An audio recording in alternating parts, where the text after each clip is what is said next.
Good afternoon, everybody. Welcome to Networking Thursdays. We're very glad you're with us today. It is April 28th, 2022. If you have any questions throughout the presentation, please just put them into the Zoom chat window. For those watching on Facebook, you're welcome to put your questions into the comment field.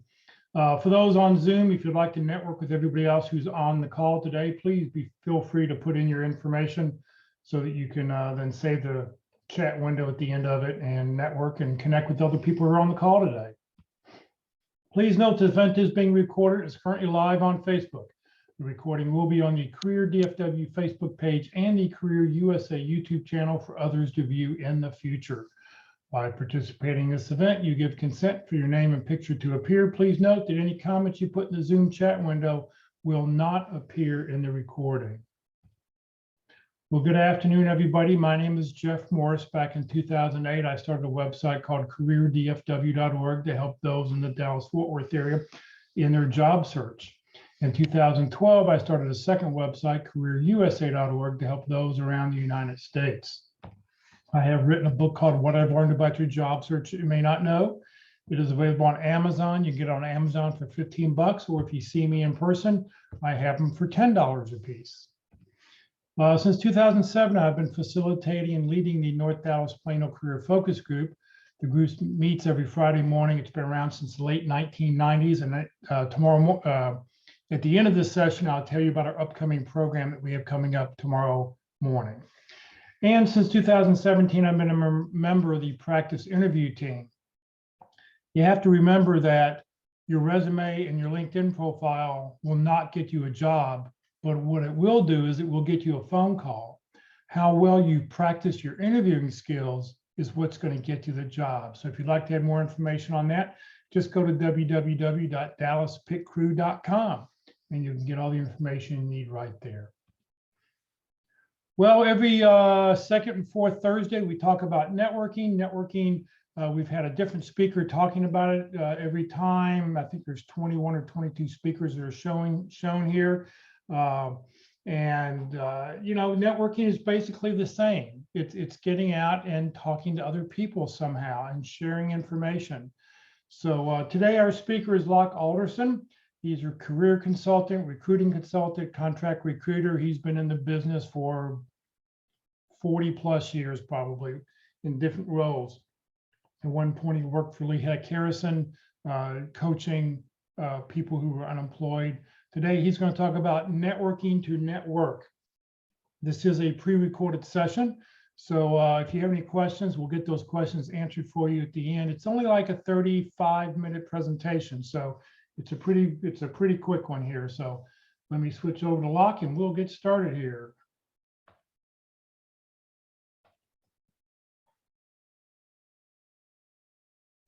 Well, for those of you who see me up there on the screen, I have been doing this for a few years. My background is 41 years in the industry. And prior to that, since that time, I've had about 19 years working as a career consultant with those in career transition. Most recently with Locke Alderson, I spent about 2 years with them. After they purchased Mullen International, I was unemployed with Mullen when they laid off all their Dallas consultants for about a month before Locke Alderson picked me up. And there's my industry experience there as well. If you're interested in today's presentation, even though Jeff is recording it, I'll be happy to send you the slide deck that goes along with that. You might ask the question, why networking? Okay, and what is networking to network? Well, basically networking is an exchange of information or services among people, individuals, or groups. Specifically, it's cultivation of productive relationships for employment or business. Let's see if I can take this off my screen.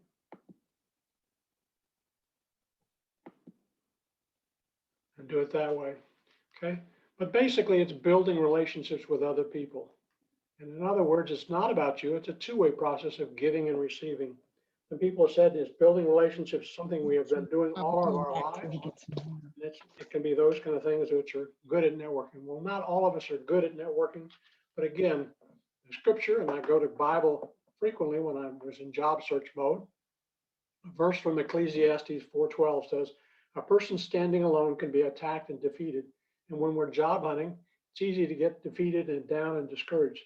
But two can stand back to back and conquer. And 3 are even better, for a triple braided cord is not easily broken. That's just something about networking. Again, it's something that people do. Some people I know, I worked with somebody at E-Systems for a number of years. When he was finally laid off, he had neglected in networking after 15 years. And so he didn't really have much of a network to start with. I maintained that as I went along because I think it's important. So networking and job search. It's the most effective way to land a position. One of the reasons that I say that is by my last 5 positions were all found through networking. Who did I know and who do they know? Introduced me to somebody else, and that resulted in a job. I know when I moved from Mullen International, Lehigh Harrison, I was interviewed and had to submit a resume after I'd been interviewed and offered the job. So that's the power of networking that you have. It varies by the level of the position that you're working on. It can be as low as 40, 35, 40%, it can be as high as 90% at the upper levels of the job market. Again, you can see some of the statistics there from ABC, Bureau of Labor Statistics, Harvard Business Review. Again, those are all slotted depending upon the population that they're working with. And why is networking so successful? Well, again, people like to do business, people that they know and like. Networking makes you a recommended member of a smaller applicant pool or labor pool. And often the hidden job market is the source of candidates is for networking. Again, those are the jobs that are not advertised or not posted anywhere. This is a slide I took from, excuse me, I shouldn't say took, I borrowed from Lehigh Harrison. They indicate that about 57% of the candidates that they work with result with networking. They emphasize networking heavily. And the internet job posting is another way that people go through that. Again, you can see that those statistics have changed. When I started in the recruiting business in HR, the newspaper was probably the #1 source. Anywhere from 45 to 50% of candidates came through newspaper ads.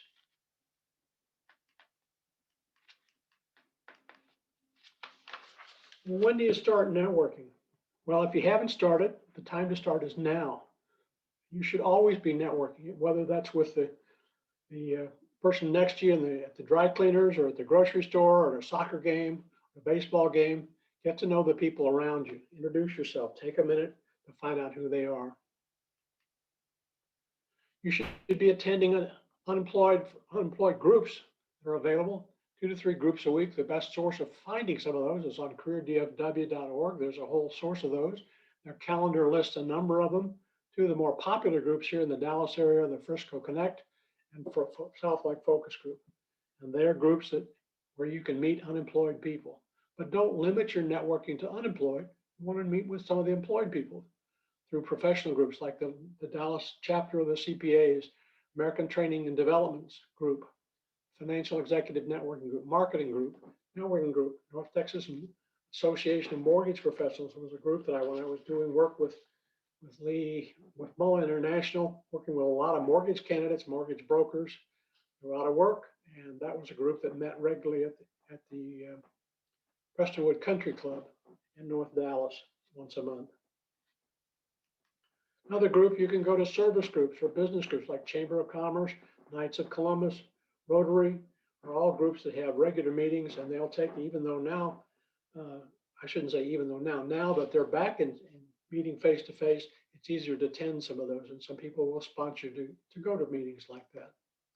Alumni groups. I happen to have attended Texas A&M for my undergraduate degree, and that's a group that has a couple of former students associated. They don't call them alumni at A&M. And meetups. You can Google meetups.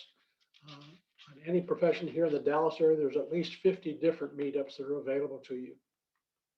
And accountability groups.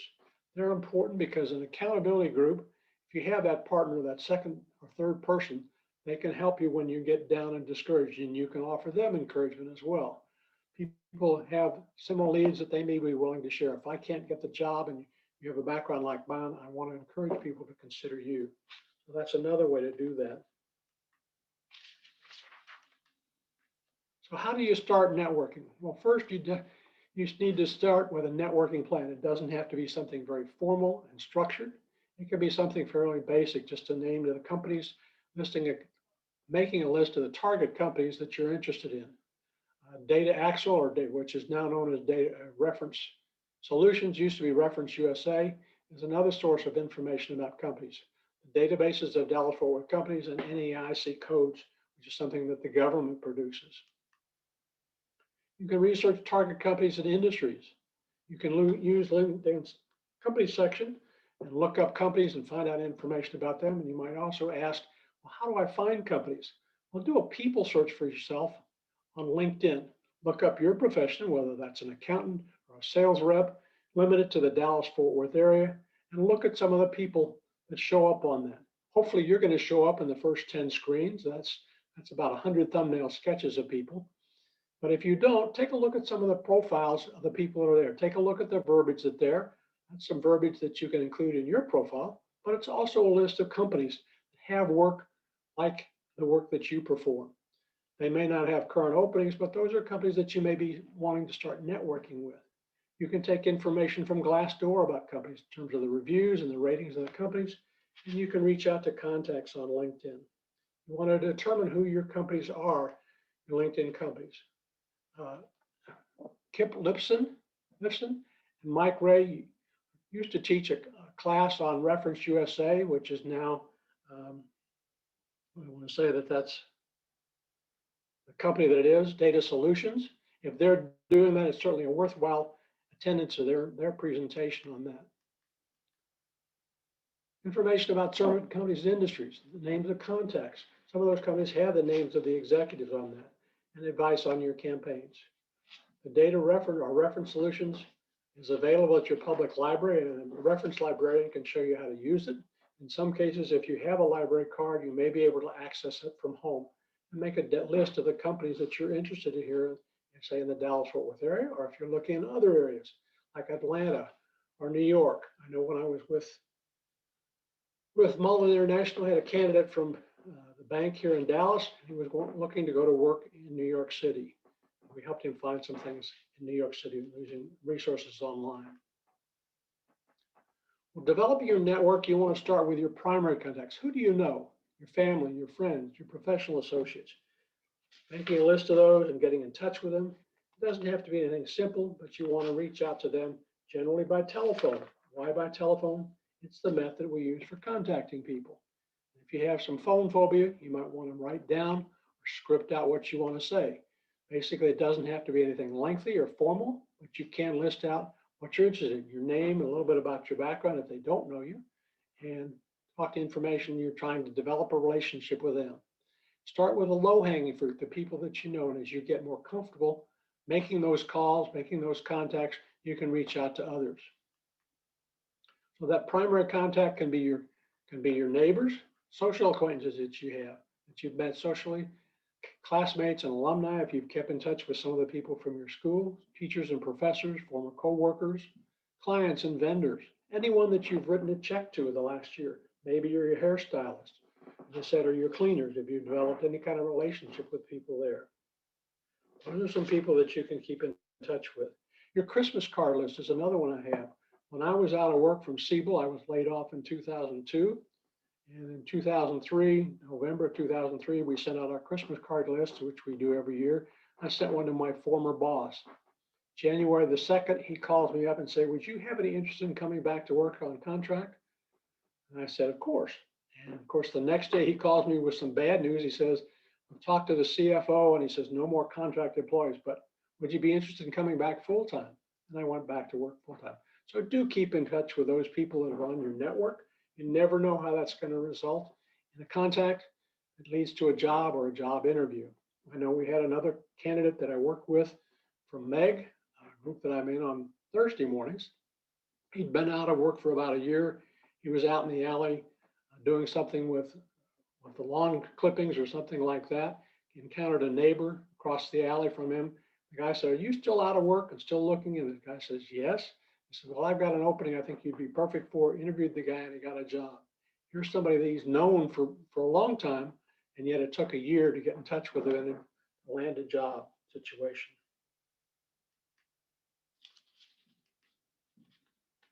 Start with a goal of 1 or 2 informational interviews or calls a day. You want to plan out your calls and script them out. Doesn't have to be verbatim what you're going to say, but have a good idea of what you want to say have it down. You may want to type it out, and double space it, so it's easy to glance at when you're on the phone. Your message needs to be clear and concise and focused. It basically is your 30-second commercial, perhaps a minute resume. They're very similar, just a little bit more details on those. And role play with a friend to help you get started in situations like that. Makes it easy, gives you confidence.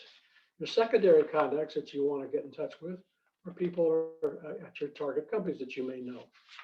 Be respectful of those people's time, because their full-time job is not to talk to you on the telephone. They may have a job that they're getting paid for, or else they'll be joining you in the networking circles. Be organized and be prepared, and don't have a long-winded sales presentation.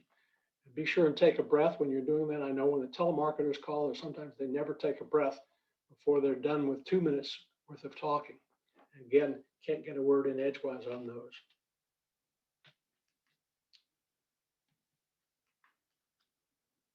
You need to develop some kind of tracking system. And by that, I mean, it can be something very simple and something in Outlook or Excel where you're keeping that available. And there are some templates in Excel that you can use, or on the internet for keeping track of people. It should contain the basic information about the contact that you've made, the date, the information, columns of information about what you talked about, and secondary contacts you need to have also to list how they were referred to you. And if you had a contact for the last conversation, what was the topic, and any follow-up that you need to do on that. And remember, looking for a job is a full-time job, but it shouldn't be a job that keeps you 80 hours a week. Make a balance, make a calendar that you keep to it. Do it a week or two in advance. I know when I left a company, you generally turn in your laptop computer, and of course your contacts are in there, and maybe your calendar's in it. But keep a calendar. I know I still keep a calendar even though I'm retired, and keep it. My wife and I sat down yesterday to balance our calendars so we aren't conflicting with different things that we're working on. And try and maintain a positive attitude. As I mentioned, it's a time that you could be discouraged pretty easily when you get those no's on the telephone call that nobody's interested in you. You get those reject letters that they've gone ahead with another candidate. You need to have business cards, even though we haven't been meeting face-to-face. Face-to-face meetings are coming back now, and you need to have that be part of your image. It gives a sense of who you are and the talents that you possess on your business card. And if you don't have one, you need to make one. Okay, it's a one that you want to get and ask for others for. So what do you need to put on a business card? Well, there's some things that you need to have on it: your name and telephone number and your email address. I'd also put your LinkedIn URL. There's mine, and it's how that can be addressed, so somebody can easily type that in and go to your LinkedIn profile. If you have that on your resume, that's also how you need to list it on your resume, so if they click on that, it will automatically take them to your LinkedIn profile. You need to have the job target or the position that you've occupied, what you're looking for. What's the position that you're interested in? Some additional things that you can have. You can get them at a business supply store like Office Depot. You can go to Vistaprint.com. They used to be the cheapest, but that's no longer true. I checked with them today, and I think they have 100 for $15. I also saw other one on Google when I did that for 500 business cards for $8.50. Generally, a good idea to have black on white cards, black text on white cardstock is the standard. Make sure that it's legible, not too small a type font. You can be creative a little bit if you want. If you're in real estate, you may want to put a picture because it's often used as an identifier with people. But generally, pictures on resumes and business cards is not something we do. You want to be sure that it adds value to that. And because people write on business cards, frequently I know I keep a pocket full of them when I go out to make notes on things. Don't coat your business card with a plastic coating. I know I've seen a number of those that are coated on both sides, which makes it difficult to write on them. You want to keep a supply with you and keep a case. I know Jeff used to hand those out at when he was having the North Dallas focus group, are available to you. If possible, hand the person the card directly. I know the Japanese have a very ceremony where it's two-handed. Hand it to you with the business card is in both hands and hand it to you, and there's almost a ceremony that accompanies that. Networking groups. Find groups that work for you. Career DFW is the best source that I know of to find groups. The Career Search Network is another one. Google, as I mentioned, you can do meetups to find groups, and they're often affinity type groups. Meetup.com in Dallas reveals about 50 different groups. There are also professional associations that meet regularly. And a lot of the professional associations now are meeting online, and they don't charge for meeting, whereas sometimes when they were face-to-face, there's a charge for the lunch or the dinner or the drink that goes with that. Try to narrow down your groups to 3 or 4 different groups that give you the most value. You may want to volunteer to be active in those groups, and that provides leads to other things. I know that's how I ended up getting the job with Ball International. I've been a volunteer doing things like this. It's speaking in groups, like the Frisco Career Transition Workshop, and that led to a 90-day contract, which led to 4 years and 90 days before that contract came to an end when Mullen sold out. Some of the volunteer activities that you can do, and they can lead to a job. It's the answer to what you've been doing lately, and it's good for your morale to make a contribution. I ran into somebody who was networking, was out looking. He was at the animal shelter here in Plano. Another gentleman from one of the networking group got a part-time, full-time job at the hospital because he volunteered in the emergency room there as an EMT. There are things like the Plano Balloon Festival. I noticed that the golf tournament coming out that that's here in the local area was looking for 50 volunteers for that. It's a way to meet people. Those are just some of those that are available. Habitat for Humanity, the food banks, being a membership committee or reception desk person that's there. When you're doing attending network meetings, you need to know what you're going for. Be prepared. Have an objective when you go to meetings to meet people, to make at least 4 or 5, say, new contacts that you don't know, and let people know. It's not a time where you want to approach people and say, I'm John Jones. I understand you're with ABC Company. Do you have any jobs for me? People don't like to have the bite put on them for a job. So you typically want to develop a relationship so that people can get to know you and what your skills are, what your experience is, before you want to even talk about a job at their company. And they will approach you if they have something.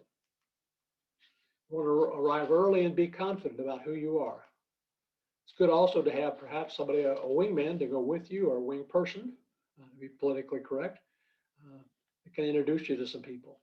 And go, if it's a face-to-face meeting, certainly dress professionally like that. Even on some of the Zoom meetings right now, you want to at least have your shirt and tie, or casual shirt rather than just a t-shirt when you're on a Zoom meeting. And reach out to people and listen to what they're having to say. And mingle with a group. And if you are face-to-face, you do want to exchange business cards. And don't expect either any kind of networking events to have an instant success. Those are the exception rather than the rule. Another type of information which you're talking about is informational interviews. It's frequently covered on the interviewing sessions. I know that's covered on Wednesday afternoons on at least one of the sessions that they do there. But informational interviews are just that. You're asking for 15 or 20 minutes to find out about a company or to share some information. Again, if you ask for 15 minutes, stick to that agenda, because people's job is not to network or interview with you. The questions that you have are about the person, the content, company, the industry, and ask for their input. Ask about their experience, and ask who do they know that you should be in touch with after they've gotten to know you. That should be your goal, is to have at least a couple of contacts after the informational interview. And you never know when an informational interview can result in a full-time interview. Having had the situation, well, we're looking for somebody like you. Would you have any interest in interviewing for the job? That's something that you can do. Or conversely, if you have an interview and it isn't going well, you might ask the question, it doesn't seem like we've got a fit here. I know you've interviewed some people with my kind of background. Who are some of the companies that I should be talking to? Might have an interest in me. And you want to send thank you notes to the people that are involved. And it's a good idea when you're networking to be back in touch with your network at least every 4 to 6 weeks. It can be something as simple as a phone call, just one to give you an update, or an email, an update on how I'm doing. I've had some successes, haven't found the right opportunity yet. Should you find the right should you hear of an opportunity that matches my background, I'd welcome the chance to follow up on it. something as simple as that, you'd be amazed at the results that that can provide. And thank you notes. This is just a sample thank you note. You want to include some things in the thank you note. Thanks for the time that you're able to spend with me, the opportunity we discussed. In this case, there's mortgage underwriting. What was one thing that you talked about during the course of the interview? I indicate that you're still interested, that you can make a contribution to the company, and you're looking forward to the next steps, whether that be a face-to-face interview or meeting again with the boss, the hiring manager, whatever it is that you want to send, and send it to the persons or persons that you've interviewed with. Don't just send it to the one recruiter or hiring manager and say, would you distribute this to the rest of the team? Because in many cases, they won't.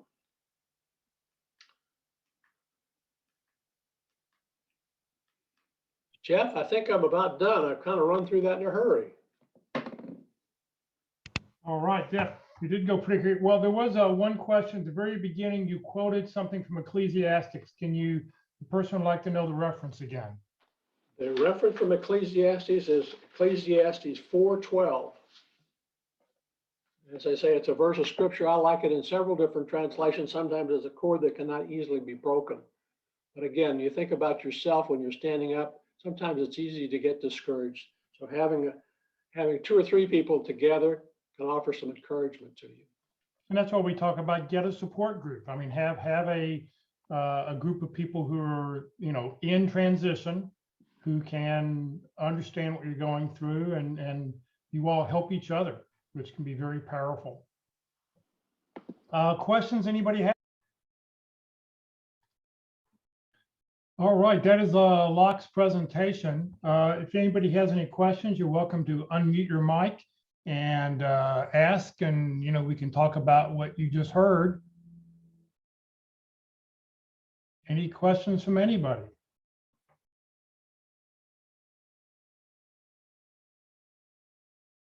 All right, well, it's a short presentation today. I'll share a few slides and we'll get out of here today. All right, that was Locke's presentation. Here we go. Career DFW and Career USA. We're putting on training 4 days a week. Please join us tomorrow morning at the North Dallas Plano Career Focus Group at 9:30 in the morning Central Time. Recruiters lifting the curtain. Sarah Jacobs is a recruiter. She's a former CPA. She now works with the Thomas Edwards Group. She's been with them for many years, and she's going to just share some thoughts about recruiting, and then she'll be glad to take any of your questions you have at the end of her presentation about the recruiting process and how you should deal with contingent recruiters. Next Tuesday, Locke Alderson will be back with us to talk about how to use LinkedIn for job hunting, strategies that gets results. Next Wednesday, the practice interview team, the PIC crew will be offering, you'll be able to watch a practice interview. If you'd like to be interviewed, please just go to www.dallaspicrew.com, send in the information that it requires, and we can get you scheduled for a practice interview. And then next Thursday, being the first Thursday of the month, we'll be talking about resumes. We'll have a speaker to talk about their thoughts on effective resumes.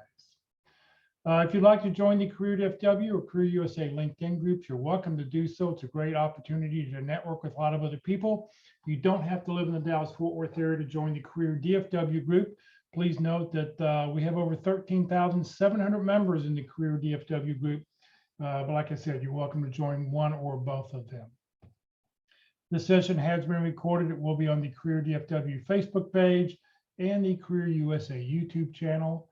On the Career USA YouTube channel, click on playlist. Every video that I upload will go into a playlist, and you'll see the different list names that are there: resumes, interviewing, LinkedIn. The last one there is networking. And where you see that red arrow, click on view full playlist, and then up will come a list of all the different dates and topics and who spoke that you can scroll down and find. The most current one should be on top, and they should just scroll down to find the ones that are there for you. If you're not receiving emails about our workshops and you'd like to join the Career USA mailing list, please send an email to Career USA, +subscribe@groups.io. You'll never be spammed, but what you will get is the topic of the day, the title of the topic of the day, and most importantly, the Zoom link of the day. That way you can just open the email, click on the Zoom link, and you don't have to go look for it any other place. Please note, Crew at FW, we're a 501c3 nonprofit organization. We have no full or part-time employees. All of our speakers are volunteers. I'm a volunteer. Everything I've done over the last 13 years has just been to help you land your next good opportunity. Please consider making a donation when you get your next job. So thank you very much for joining us today, everybody. Have a great afternoon, and hopefully we'll see you in the morning.